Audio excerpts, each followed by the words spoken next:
Oi, gente. Boa tarde. Agora a gente vai discutir um pouquinho da física de partículas e vamos discutir hoje até chegar na interação fraca, tá? Bom, vamos lá. Para a gente falar de física de partículas, a gente tem que falar sobre partículas e falar de partículas remete a falar sobre átomo. É a questão do átomo, como eu falei para vocês, ela passou meio, na física pelo menos, ela passou quase totalmente descreditada até o século XIX, com o avanço da mecânica estatística. No entanto, na química, tá, já havia algumas origens ali da ideia de átomo. Tá? Então, em 1647, o Pierre Gassendi ele vai trazer o conceito de molécula como reunião de átomos em um corpo. E molécula provém de moles, tá? Que do italiano significa massa ou quantidade de matéria, sendo o diminutivo desse termo. Tá? O atomismo do Pierre Gassendi, tá? Ele é aceito na Inglaterra e alguns cientistas naturais de grande envergadura, como já sabemos, como Boyle e Hooke, apresentam teorias atômicas para explicar as substâncias. E nesse contexto, os corpos seriam então constituídos por elementos, tal como apontado por Boyle na obra Skeptical Chemist, que significa tipo químico cético, em 1661. No entanto, o elemento boyliano ele tinha uma concepção diferente da atual. Para dar um exemplo, a água é um elemento para Boyle, tá bom? Então, a água a gente sabe que não é um elemento, é um composto, né? Formado por dois hidrogênios e um oxigênio. Então a gente tem aqui, né, o que que o Boyle considera um elemento. Então, elementos são certos corpos primitivos e simples, perfeitamente sem mistura, os quais, não sendo formados de quaisquer outros corpos, nem uns dos outros, são os ingredientes dos quais todos os corpos perfeitamente misturados são feitos, e nos quais podem finalmente ser analisados. Então, por exemplo, a água se enquadraria nesse critério para ele. Tá? A primeira tabela de elementos é de 1789, já século XVIII, tá? Finais, né? Com Lavoisier, Antoine Lavoisier, que vai separar elementos dos compostos e elabora a primeira tabela de elementos. O critério que ele usava era de que os elementos pesavam menos do que o composto, e ele acha 30 elementos na sua tabela no Traité élémentaire de chimie, traduzido para português de forma livre como Tratado Elementar de Química, obra do ano de 1789. Tá? O início do atomismo, e ele começa a ganhar corpo e força no século XIX, colocando interações entre o que hoje nós conhecemos por física e o que hoje nós conhecemos por química, né? Com a obra de 1808 de Dalton, no qual ele vai tentar resolver o seguinte problema: qual a massa dos átomos e como se relacionam com seus volumes. Nota-se que Dalton tem um modelo diferente do que se considera átomo hoje. O átomo, para ele, de fato, era indivisível, tal qual a nomenclatura em grego designa. Tá? Então, esses átomos seriam indivisíveis e imutáveis. Ele também traz uma concepção que é mais parecida com a moderna, de que átomos do mesmo elemento são idênticos. Então, um átomo de hidrogênio é igual ao outro, um átomo de hidrogênio, um átomo de oxigênio é igual ao outro átomo de oxigênio, tá bom? E que átomos podem se juntar para formar compostos, tal qual também ainda se acredita hoje. Dalton também enuncia, tá, a lei das proporções múltiplas, que vai dizer basicamente o seguinte: que se dois elementos A e B formarem mais de um composto, as massas de A que se combinam com a mesma massa B nos diferentes compostos, tá, deveriam ter números inteiros como razões entre elas. Ela é análoga à lei de Proust, tá, ou Proust, tá, que era um químico francês de 1799, que se coloca inclusive de uma maneira mais simples, que a massa dos elementos que integram um composto estão entre si numa razão definida. Tá? Então, se você tem duas massas A e B, a razão entre elas, né, vai ser definida. Outra hipótese que vem do ano seguinte é a lei de Gay-Lussac. Eu estou falando aqui não de maneira rígida, mas eu estou falando hipótese como possibilidade de lei. Tá? Não estou fazendo um uso rigoroso da palavra que vem da epistemologia. Tá certo? Então, hipótese como ato de pensamento que leva alguém a explorar algo. Tá bom? Então, o Gay-Lussac, em seus estudos de gases sobre pressão e temperatura constante, enuncia a lei dos volumes. Ele vai dizer que se os gases A e B se combinam para formar um composto C, os três volumes relativos podem ser representados por números inteiros. Tá? Então, um gás A e um gás B, tá? Se combinam os volumes relativos, tá? Entre C e A, C e B e A e B, podem ser representados por números inteiros. Isso traria uma aparente contradição, porque a combinação de gases parecia ocupar menos espaço do que os gases individuais somados. Essa resolução só vai ser obtida quando o conceito de molécula de Avogadro, tá, é enunciado. O conceito de Avogadro se baseia, tá, o conceito de molécula de Avogadro se baseia na hipótese de Avogadro, que sob as mesmas condições de pressão e temperatura, volumes iguais de todos os átomos contêm o mesmo número de moléculas, certo? Então, o volume corresponde aí ao número de moléculas. Isso era uma hipótese que permitia calcular massas atômicas e moleculares de elementos.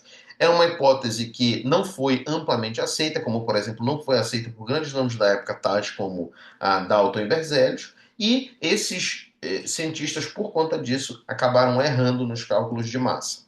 Por exemplo, o Dalton obteve que a massa atômica do oxigênio era 8, quando na verdade ela é 16, certo?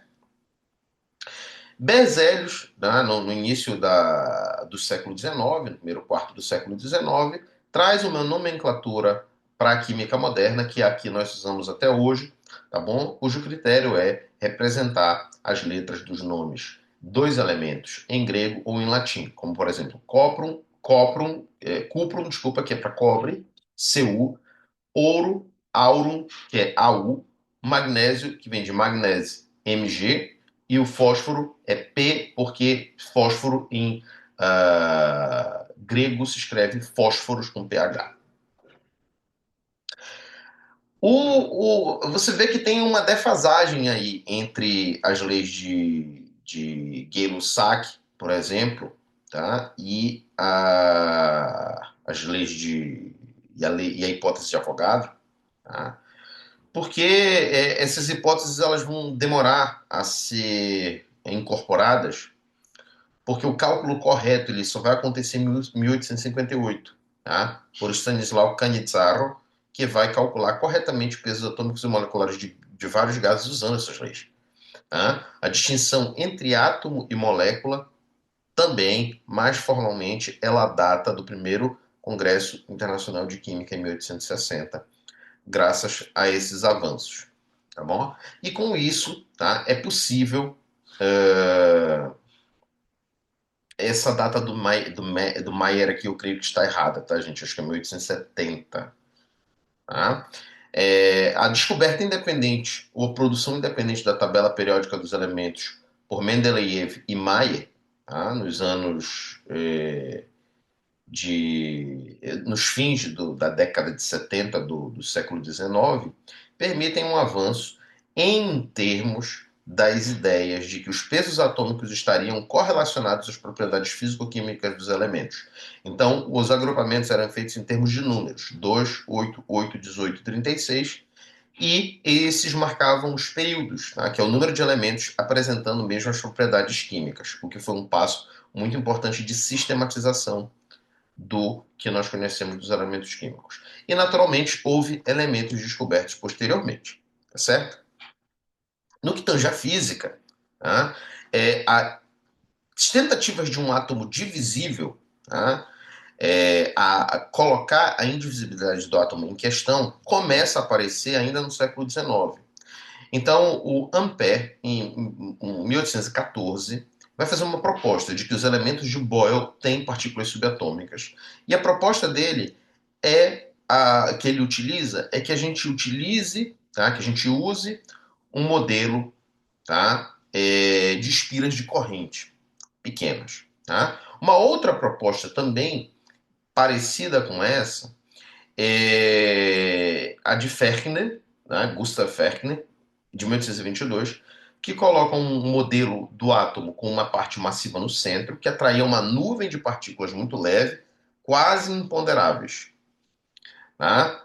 As evidências que sustentariam um átomo divisível provém de estudos de Oersted e de Ampère de 1820. Tá? Outra proposta também que se ancora na ideia de um átomo divisível já era existente nos trabalhos de Weber em 1862 e 1871, na qual ele identificava as partículas imponderáveis do modelo de Fechner como partículas eletricamente carregadas e atraídas para esse núcleo, tá bom? Voltando um pouquinho no tempo, tá? Nós estudamos a eletrólise como uma das primeiras evidências de estrutura do átomo. O que é eletrólise, gente? A eletrólise é basicamente a ação química da eletricidade, segundo Faraday. Tá? Então, Faraday, em 1833, vai realizar esses experimentos de eletrólise, colocando corrente elétrica através de soluções químicas, como, por exemplo, de nitrato de prata, e vai notar o depósito de um material metálico das soluções nos eletrodos, o catodo e o anodo. Tá bom?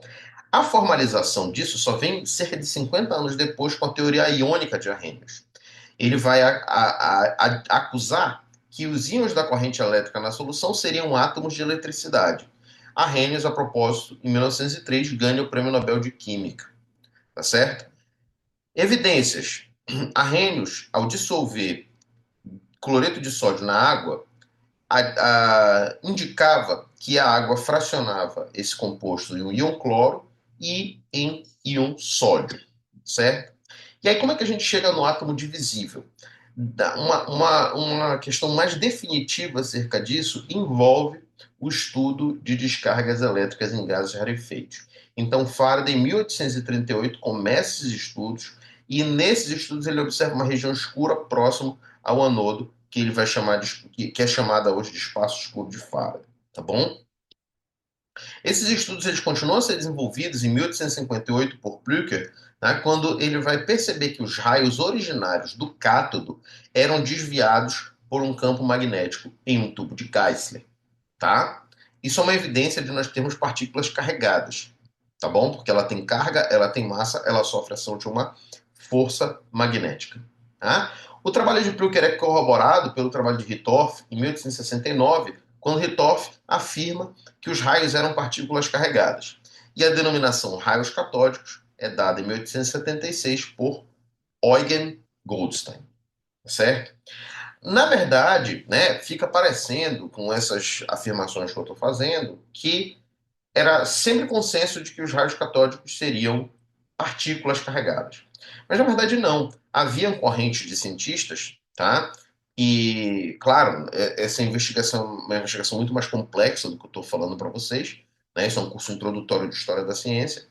Tá? Mas havia basicamente duas hipóteses. A hipótese de que os raios catódicos eram ondas, que era uma hipótese hertziana, e a hipótese de que os raios catódicos eram partículas carregadas negativamente, devido a Crookes. Tá? E o Crookes tem seu trabalho corroborado por Perrin, que vai fazer experimentos demonstrando o sinal, tá, dessas partículas eletricamente carregadas. Tá? E, posteriormente, por Thomson, tá certo? Quando Thomson afirma categoricamente que os raios catódicos são elétrons e determina sua relação carga-massa, que a propósito, né, o leva a ganhar o Prêmio Nobel de Física. Tá? Essa descoberta foi feita em 1897 e a nomeação de elétrons foi feita por Stone em 1800 e...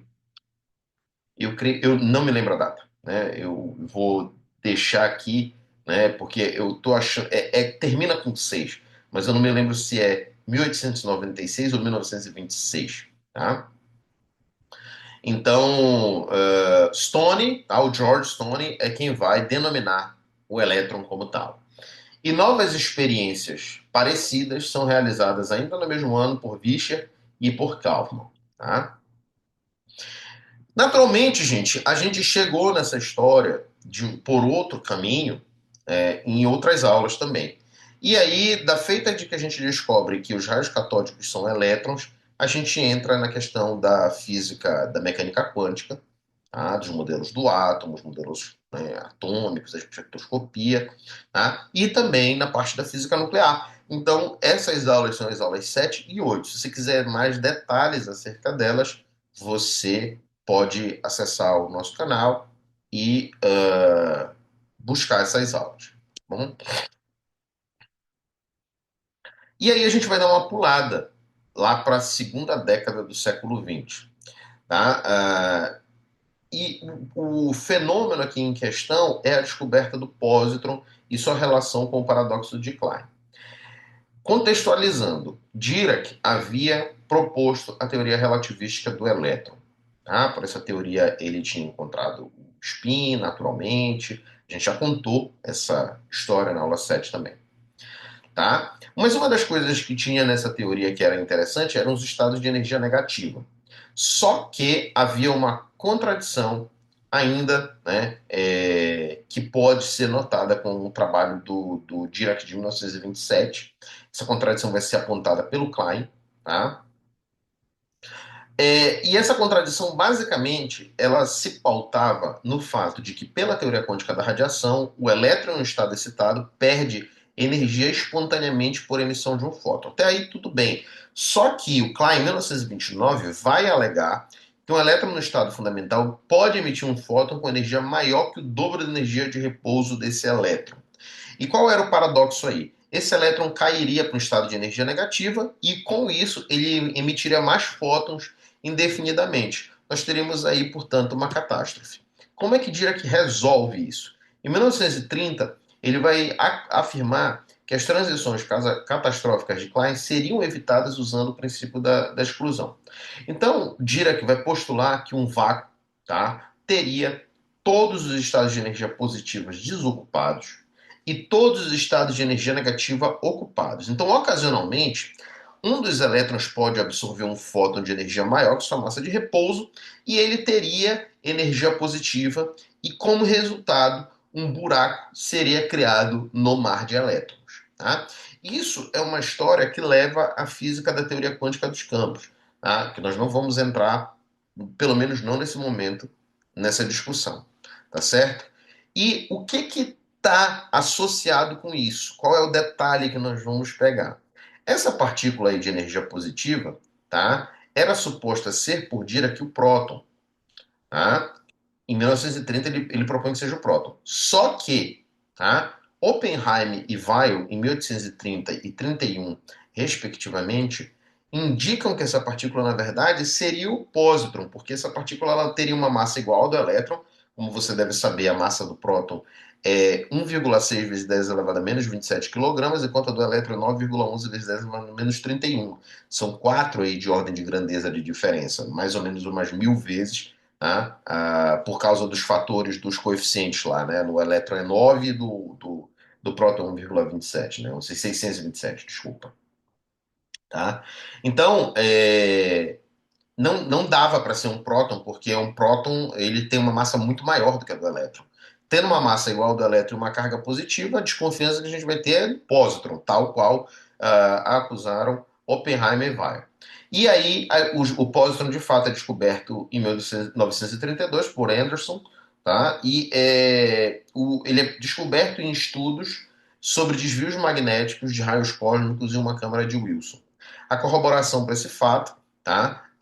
Vem com Blackett e Occhialini em 1933. Bom? Certo. Então, a descoberta do pósitron, ela teve uma importância muito grande para a física de partículas, tá certo?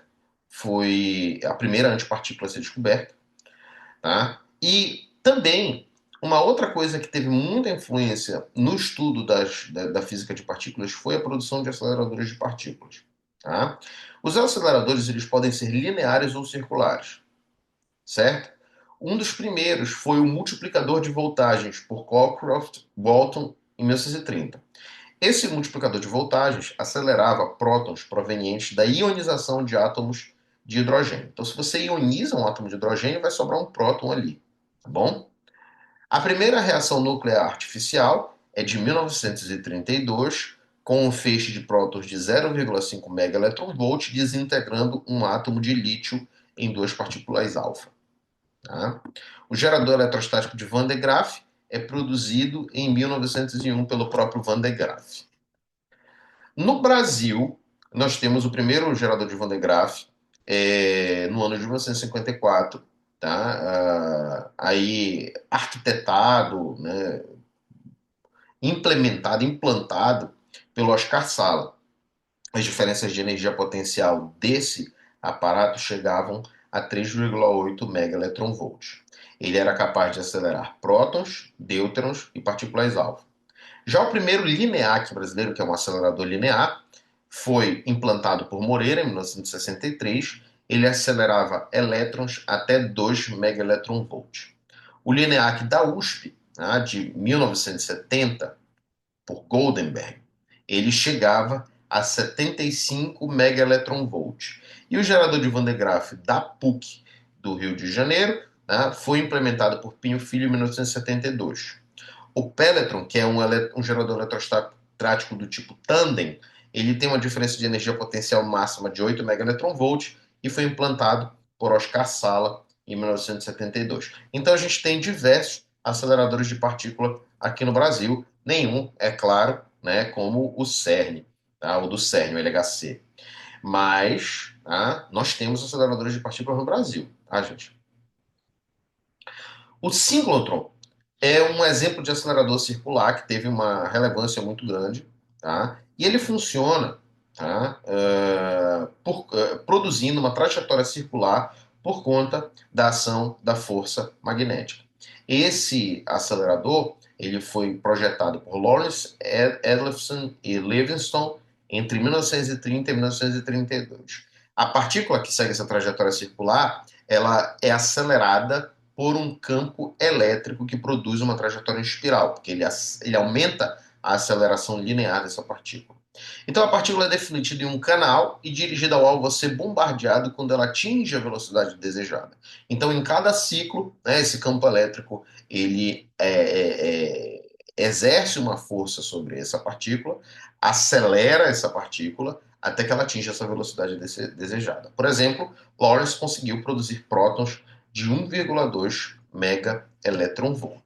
Tá? Só que o síncrotron teve suas dificuldades, porque com o aumento da velocidade dos elétrons, vai aumentando a massa relativística e vai tornando mais difícil acelerá-los, porque a massa relativística é uma medida da inércia dessa partícula.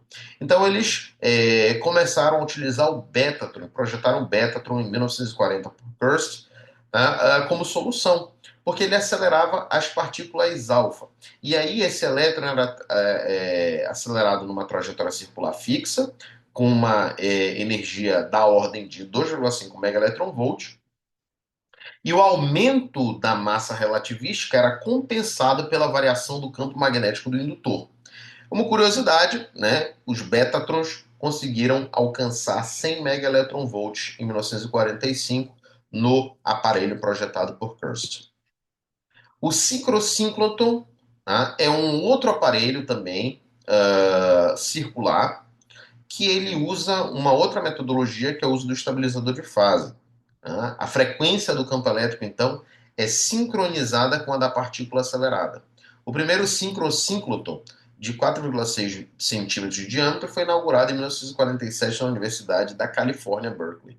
Ele foi usado na aceleração de nêutrons de 190 MeV e de partículas alfa de 380 MeV. O síncrotron, tá? Ele acelera elétrons a velocidades relativísticas. E o síncroton, eu sempre erro esses nomes de acelerador, tá? É uma produção de Macmillan de 1949.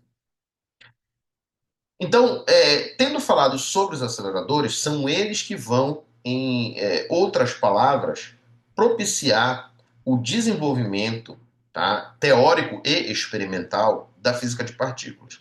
E a física de partículas se preocupa com o que está acontecendo lá no muito pequeno, tá certo? Aqui, né, a gente vai lidar com o caminho seguido, né, mais ou menos, com descobertas relevantes para o desenvolvimento da teoria eletrofrágil. Tá bom, gente? Que é uma teoria que levou Steven Weinberg, o Sheldon Glashow e o Sheldon Glashow, desculpa, Glashow e o Abdus Salam a ganhar um prêmio Nobel na década de 70 por conta dessa teoria, tá bom? Um outro cientista que contribuiu bastante para o desenvolvimento da teoria eletrofrágil foi o José Leite Lopes, brasileiro, pernambucano, mas que por conta, né, de muitas vezes nos esquecerem, ele fica de fato esquecido, mas a gente não vai esquecer dele, tá? Uma das primeiras descobertas que levou, tá, aí, que está relacionada com o desenvolvimento da teoria eletrofrágil é o mesonêutron. Tá?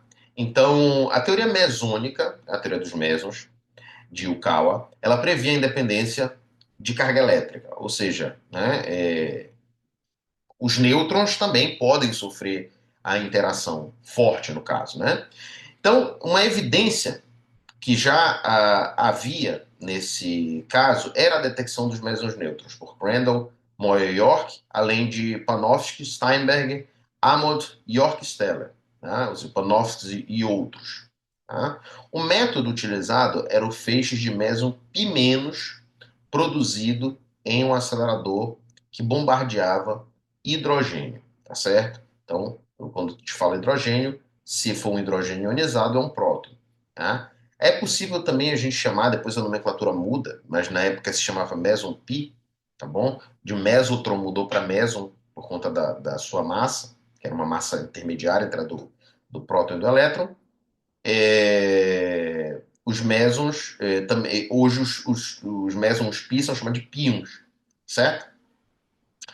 Um pion menos com um próton decairia num nêutron, tá? Mais uma partícula π0. Partícula π0 é um pion neutro, tá?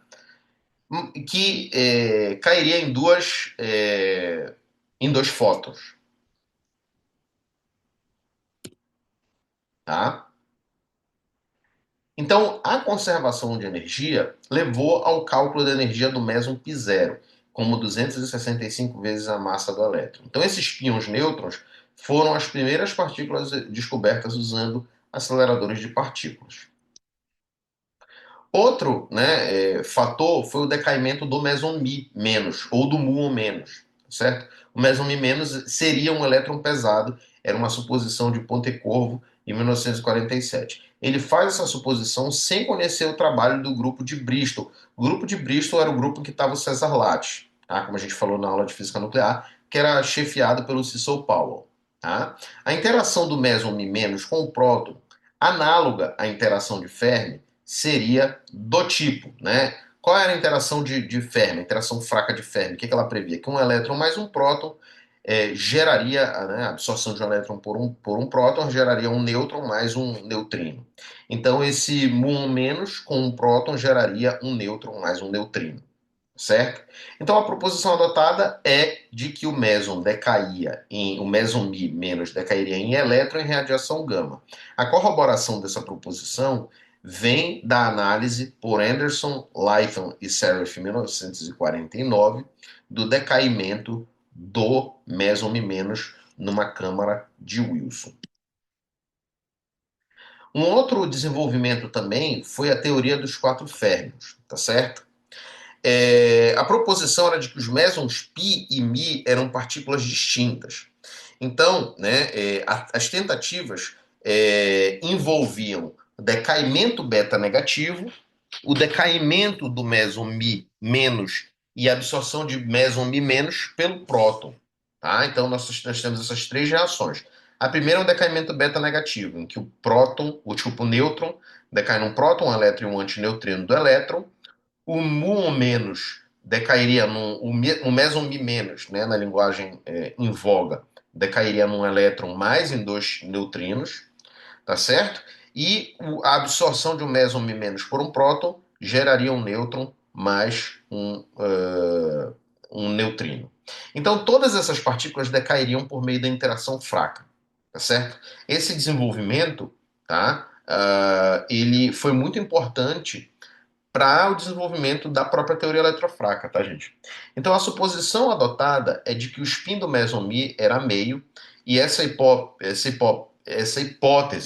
tá? Ela aparece no trabalho de Klein, Pope, Jaime Tchomono, brasileiro, e o John Wheeler, que era o orientador do Jaime Tchomono, 1949. Esse modelo de interação de quatro férmions ficou conhecido como triângulo de Puppy-Tiomono-Wheeler. E a proposição de um modelo semelhante já havia sido feita também por Lee, Yang e Rosenbluth em 1949. Então você vê que, né, eles vão seguindo esse caminho de forma independente, o que vai, de certa maneira, gerando algum tipo de robustez para a hipótese. Então a interação de quatro férmions ela foi uma teoria que generalizou a interação fraca de Fermi.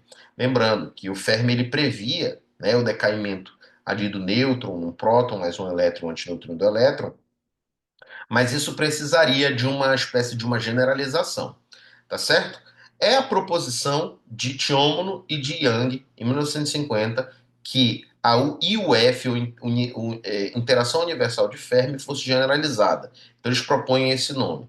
Agora, Tchomino, ao fazer essa discussão, ele comete uma incorreção. Ele não admite o operador responsável pelo que hoje a gente conhece como não conservação da paridade ou por violação da paridade, tá certo? A IUF é denominada interação fraca por um cientista italiano chamado Dalla Porta, cujo sobrenome dele é Dalla Porta, tá? Em 1955. A proposição, então, de Tchomino para a interação fraca é que a inversão do sinal da massa envolveria uma simetria de quiralidade, tá? E com isso ele faz a classificação das possíveis formas da interação universal de Fermi ou da interação fraca. E aí ele traz dois grupos. O primeiro grupo de teorias seria um grupo do tipo vetor axial, e o segundo era um tipo escalar pseudo-escalar tensor, o S mais P menos T, com a conservação da paridade. Como o Tchomino estava no Brasil, ele escolheu a alternativa S mais P menos T por motivos experimentais. Ele estava afastado dos grandes centros, e como você sabe, na década de 50 do ano passado não tinha internet, né? Não tinha essas coisas todas que a gente tem, né, de mais facilidade hoje para a difusão do conhecimento. Então tinha uma possibilidade.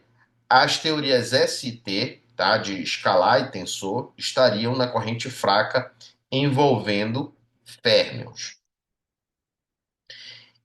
Então, a conservação da paridade e a interação fraca, elas são propostas em 1931, quando Wigner aplica os invariantes do grupo de reflexões às leis da física.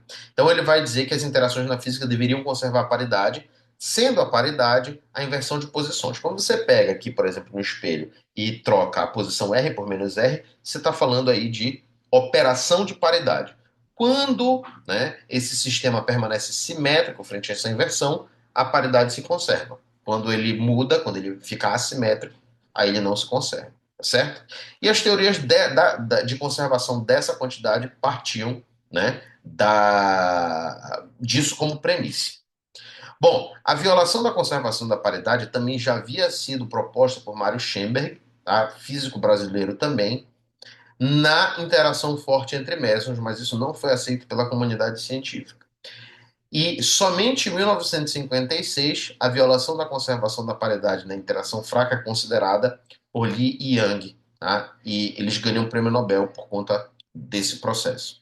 A implicação é que considerar a não conservação da paridade resolveria o chamado paradoxo teta-tal. O que é o paradoxo teta-tal?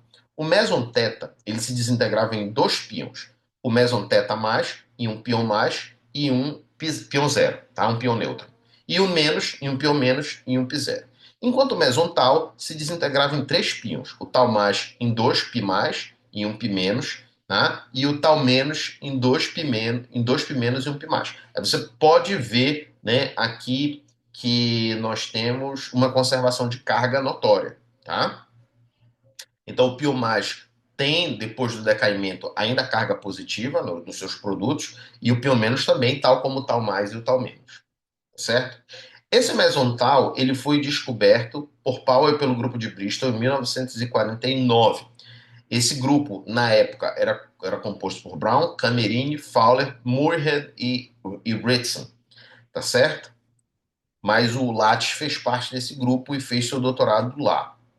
Então, a evidência empírica mostrava que esses dois mesons eram a mesma partícula. Por quê? Porque eles tinham tanto a mesma massa quanto a mesma meia-vida. A premissa teórica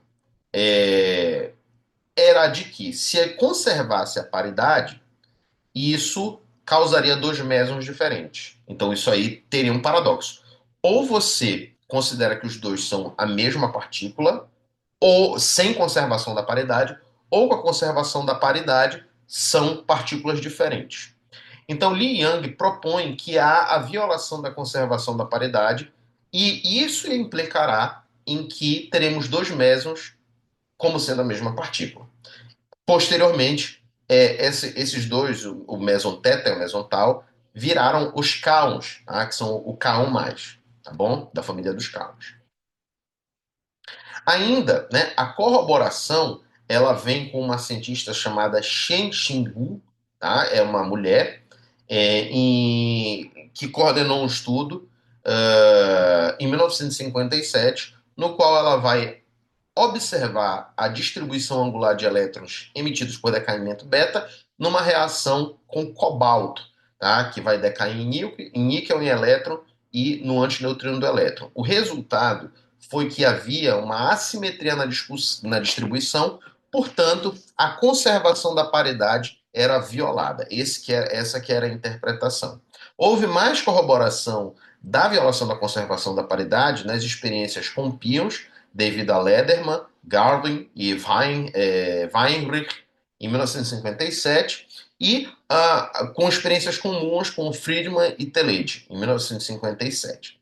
Tá certo? Então, nesse caso, a assimetria era em relação ao spin do núcleo, tá bom? Então, esse resultado mostrou, de fato, a violação da conservação da paridade. Uma outra problemática eram os neutrinos na interação fraca. Tá? Em 1956, Barkas, Birnbaum e Smith consideram que existe um limite de massa para os neutrinos do elétron e do muon, tá? Que era um antigo meson Mi. O modelo utilizado era de um decaimento beta a partir da equação de Dirac, mas esse elétron era massivo. Como você sabe, a equação de Dirac ela tem quatro componentes. Tá? A função de onda de Dirac tem quatro componentes. Ela é uma equação tensorial e ela vai ter quatro componentes. Duas para uma parte de massa e duas para uma parte de spin. O neutrino sem massa implicaria em uma função de onda com apenas duas componentes. Tá certo? E essa proposição é feita de maneira independentemente por Li Yang, Salam, em 1957, e por Lev Landau, em 1957. Então, isso produz uma teoria de duas componentes, na qual há um spin do neutrino sempre antiparalelo ao seu momento angular, e isso produz uma helicidade negativa. O que significa isso? O spin, tá, do neutrino é orientado como um giro no sentido anti-horário, enquanto o antineutrino teria uma helicidade positiva. O spin dele seria orientado como um giro no sentido horário. De fato, a corroboração veio em 1958 com Goldhaber e outros cientistas, tá? Que detectaram que o neutrino de fato tinha helicidade negativa, e os antineutrinos, mostra-se depois, tá certo? Também que eles têm helicidade positiva, tá certo? O estudo envolvia, que mostrou essa helicidade, envolvia a captura de um elétron da órbita K por um núcleo de európio, certo? Esse európio decaía em um samário asterisco mais um neutrino, que decaía que produzia samário 152 mais fótons. Tá? E a helicidade do neutrino do muon era mostrada posteriormente por Alishanov e um outro grupo de cientistas soviéticos na década de 60. Tá certo? Então, isso foi resolvido, né? A questão dos neutrinos, né? Da helicidade dos neutrinos. A teoria VA, ela foi um desenvolvimento posterior que permitiu a unicidade, tá? Ou desculpa, a universalização da interação fraca. E ela parte dessa ideia da helicidade do neutrino. Lembra que tinham dois grupos, a escalar, pseudo-escalar e tensor, que era S mais P menos T, e as VA, que são vetores axiais. Só que a descoberta da helicidade do neutrino colocava em dúvida justamente a teoria, tá, em que Tchomo estava envolvido, tá, na sua produção, embora ele tivesse identificado também as VA. E Gell-Mann, Feynman, Jensen, Wabstra e Bohm, em 1958, ao discutir a vulnerabilidade da interação ST, elaboram, né, por parte de Gell-Mann, em 1958, uma teoria de interação VIA, vetor axial. Havia também um desenvolvimento paralelo que envolvia o nosso José Leite Lopes, em 1958, e outros cientistas, dentre eles também o John Jun Sakurai, que é autor daquele famoso livro de mecânica quântica, eu acho que é Quantum Mechanics. É um livro vermelho, né, mais ou menos dessa grossura aqui, que tem umas matrizes lá na capa, né, muito bacana aquele livro. Tá? Então, para explicar o decaimento beta, começou a ser usada uma interação VA. Tá? Essa teoria VA, tá certo? É, ela foi estudada por Feynman e ele compara essa teoria com resultados experimentais, encontrando uma divergência de 2% e ele atribui essa divergência a erros experimentais. No entanto, parte dessa divergência era explicada por algum fator que ainda não era conhecido, que foi, tá, a corrente neutra, certo? A introdução da corrente neutra, utilizando o ângulo de Cabibbo, foi feito por Cabibbo, que era um físico italiano, e essa corrente neutra explicava esse 1%, tá? 1% melhor, desses 2% que Feynman tinha conseguido entender como erros experimentais. Então essa teoria VA ela tem alguns desdobramentos, tá certo? A proposição feita por Feynman e Gell-Mann é uma proposição que vai levar diretamente à teoria eletrofraca, tá? Que a interação ocorria devido à troca de bósons virtuais. Esses bósons virtuais seriam os bósons vetoriais W mais e menos e os fótons. É uma proposição de... Claro, eu não mencionei também o bóson Z0, mas o bóson Z0 vai aparecer também.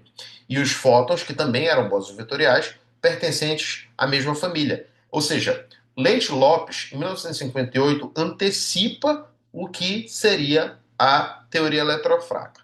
A proposição é de que as constantes de acoplamento dos bósons e do fóton deveriam ser iguais, o que levaria a massas elevadas para os bósons W, tá? No caso, W mais e menos, tá bom? E essa massa seria de mais ou menos 60 vezes a massa do próton. Tá? Leite-Lopes propõe também que as interações fracas entre correntes neutras ocorriam devido à influência de bósons nêutrons, que na verdade serão detectados posteriormente como bóson Z0, tá certo?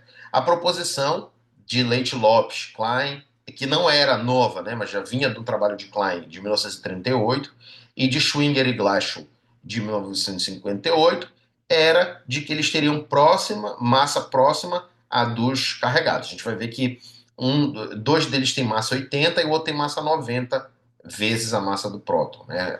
A estimativa anterior era de 60. Então, esses bósons são os conhecidos bósons Z0, que também são mediadores da interação fraca. Tá certo? Em 1968 e 1967, de maneira independente, Weinberg e Salan formalizam a teoria eletrofraca, que seria mais justo a gente chamar teoria de Klein, Leite-Lopes, Schwinger, Glashow e Salan. Faltou o Salan aqui em cima, mas ele não foi esquecido, né, no nosso primeiro ponto. Essa força ou interação eletrofraca, ela seria mediada por quatro quantas, tá? Os fótons, os bósons W mais e W menos e o bóson Z0. Gente, a teoria eletrofraca ela vai dizer que acima de um determinado valor de energia, a interação fraca e a eletromagnética são a mesma coisa, tá? Então, essa aqui é a premissa, e por isso que os fótons e os bósons W+, W- e Z0, que são os mediadores da interação fraca, estão tudo na mesma família, tá? Então, as massas para os bósons foram preditas desse modelo, e essa unificação teórica, né, entre duas grandes interações da natureza, ela deriva da teoria de Gauge de Young-Mills de 1954, tá certo? Agora tinha um problema. A teoria de Young-Mills de 1954, ela previa uma quebra espontânea de simetria. O que é isso? Tá? Os bósons massivos W mais e menos e Z não são normalizáveis na quebra espontânea de simetria. O que significa isso? Significa que são produzidos infinitos que não podem ser aniquilados. Vamos falar de linguagem muito simples. Né? Um físico teórico de partículas explicaria isso uma tarde inteira para você, talvez você não entendesse. Né? E ele chegaria nessa conclusão, que são infinitos que podem ser reduzidos. Né? Então, o que é essa quebra espontânea de simetria? Tá? Ela permite aos bósons a aquisição de massa. Seria necessário, então, mais um bóson que desse massa via, tá, um mecanismo de Higgs. Então, esses bósons massivos W menos Z0 adquiririam massa por meio desse outro bóson, que era o bóson de Higgs. Tá certo? Isso era uma teoria que estava ali sendo proposta por várias pessoas, dentre elas o próprio Peter Higgs, que ganhou o prêmio Nobel em 2012, tá certo? Pelo bóson de Higgs, 2012 ou 2013. Vou fazer uma olhar aqui, né? Vamos ver aqui no Google, né? Porque isso aqui é informação que a gente consegue rápido. Tá? Peter Higgs, já falecido, 2013, tá? Ainda bem que eu vim procurar, tá? Não foi só ele, tá? Deixa eu colocar logo aqui, né, o Prêmio Nobel 2013. Quem ganhou o Prêmio Nobel de 2013? François Englert, também, né, Englert, né, que também estava envolvido, tá, no nessas proposições, tá certo? Então não só o Higgs, mas o François Englert, tá? Eles, agora deixa eu ver, pronto, achei. Estavam bem aqui, ó, envolvidos nessa proposição. Esse bóson só vai ser encontrado, né, quase 50 anos depois, né, em 2012, 48 anos depois. Tá? E a propósito, eu sempre menciono essa história. O bóson de Higgs é chamado de God Particle, ou partícula de Deus, mas na verdade isso foi uma alteração estilística para que ele coubesse melhor em, em tabloides jornalísticos, em notícias, em manchetes. Por quê? Porque, na verdade, o Higgs chamava isso de partícula maldita, ou seja, goddamn particle, ou seja, o diabo da partícula que a gente não encontra. E aí o que, que acontece? Mudaram esse nome para ficar mais afável, tá certo? Então, com esse mecanismo de bóson de Higgs, os bósons seriam renormalizáveis, e isso, né, de certa maneira, é proposto por outros cientistas. Como é que eu posso dizer? É verificado teoricamente por outros cientistas, tais como Weltman, em 1972, e dois, e Bolin e Giambiandi, que são dois físicos argentinos, em 1972.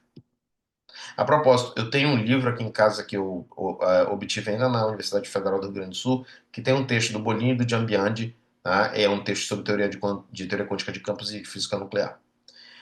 A corroboração experimental, tá, vem, tá, com a descoberta de que os bósons W, o mais e o menos, e o Z0 têm massas de 80 e 90 vezes a massa do próton, respectivamente. Foi uma descoberta, né, uma comprovação experimental feita por Carlo Rubbia e Van der Meer em 1983. Carlo Rubbia prêmio Nobel de Física. Não me lembro também quando. Esse negócio para decorar a data de muita gente aí já é muita coisa, mas o Carlo Rubbia é prêmio Nobel de Física.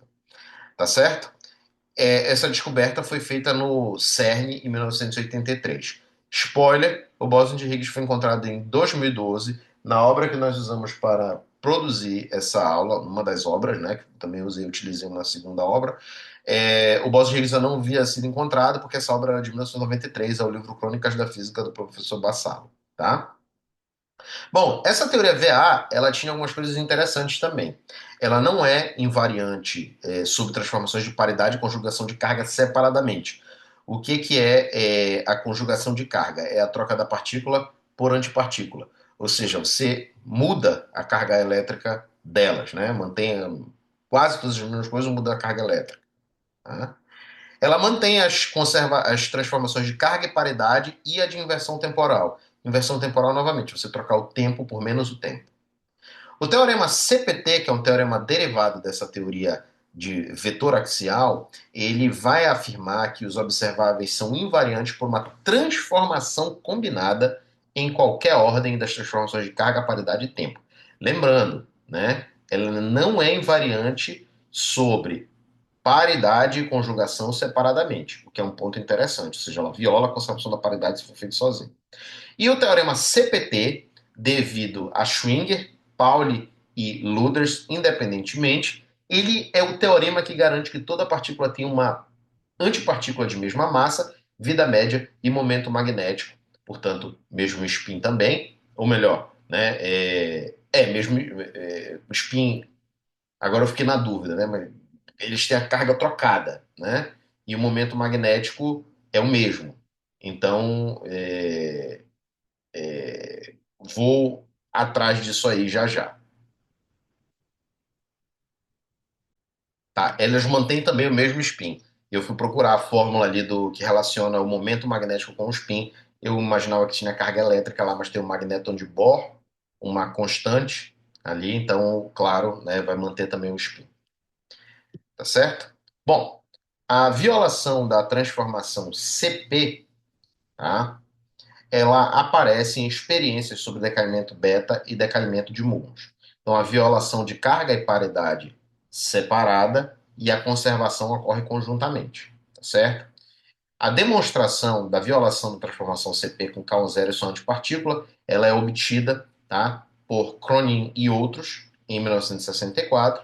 Os resultados mostravam que havia dois modos de decaimento do K0, e em um deles, o KS0, depois de 10 vidas médias, 10 meia vidas, ela sumiria, mas o resultado empírico contradizia isso. Então, essa violação da simetria na interação eletromagnética também estava relacionado ao paradoxo teta-tal. Tá? Então a gente vê uma violação dessa transformação de carga-paridade. Nós finalizamos aqui a nossa aula, né, falando aqui sobre a teoria eletrofraca, né, mostrando essa confirmação. Hoje nós debatemos a origem do atomismo moderno, do século XVII ao século XX, o atomismo francês, a tabela periódica, a lei de Dalton, lei de Gay-Lussac, hipótese de Avogadro, relação entre peso atômico e propriedades físico-químicas, a indivisibilidade do átomo em questão no século XIX, que envolveu os modelos de Ampère, Fermi e Weber, a eletrólise, a teoria iônica de Arrhenius, os estudos com descargas em gases rarefeitos e raios catódicos, a física de partículas, o pósitron paradoxo de Klein e a solução do mar de elétron de Dirac, os aceleradores de partículas no mundo, no Brasil, os síncrotrons e suas dificuldades, o sincrosíncrotron e outros aceleradores, e o desenvolvimento da teoria da eletrofraca, a discussão do mesonêutron, o decaimento do meson mi menos, ou mu ou menos, né? A interação de quatro férmions, a violação da paridade, os neutrinos da interação fraca, a helicidade do neutrino, que levou às teorias VA e às correntes neutras, bem como a teoria eletrofraca. As obras que nos baseamos para a produção dessa aula são o livro do Halliday e o livro Crônicas da Física, tomo 4, do professor José Maria Filardo Bassalo. Forte abraço para todos e tudo de bom.